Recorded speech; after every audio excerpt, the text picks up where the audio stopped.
na iligal ang mga papeles ng kanyang biniling motor. Narito ang eksklusibo kong pagtutunan.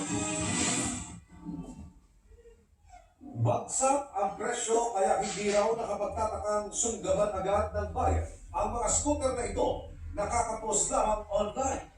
Sariwa ang itsura, pati tunog daw ng makina hindi na spate. Pero nang i-verify na ng isa, instead to present her evidence. Dali. I don't think that there will be proper party to do that presentation in behalf of the Vice President. Nakikita rin ng ilang miyembro ng House Committee on Justice ang posibleng pagtulog ulit ng bise sa Korte Suprema. Laro mo yung komite. Naharapin po yung... Halika na, dali. Laro na, laro. ...ng aspeto. Ay. Pangingin, no? Ay, Napakalawak sige na. dahil I think as far as we're concerned, Laro na si Puti.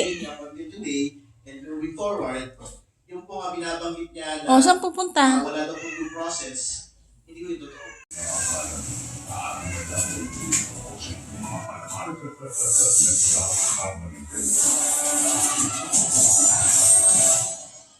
Nakita ni Joey na gamit ni Major at Lipay. Nakuha na ang susi sa pagkaya ni Major Delgado. May bago din sinilabas na ebidensya. Atong ebidensya. Never say die. Dance Universe, get exclusive behind-the-scenes content and be connected with your favorite dance star. Not just once or twice, but 3 times a week. Us on the floor, Dance Break. Every Wednesday, Thursday, and Friday, you hear on the Puso Stream and adventure-based moments with challenges. Mula Luzon, Visayas, at hanggang sa Mindanao.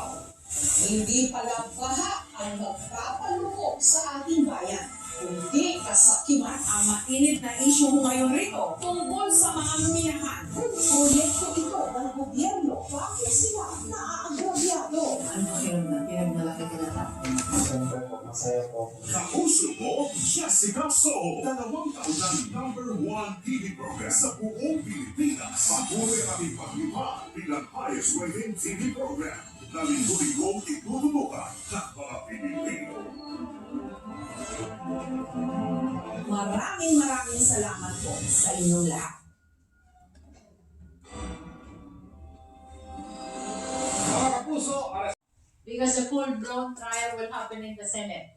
What is important is to give ample opportunity to the complainant to Asan na? present their witness and evidence per ground.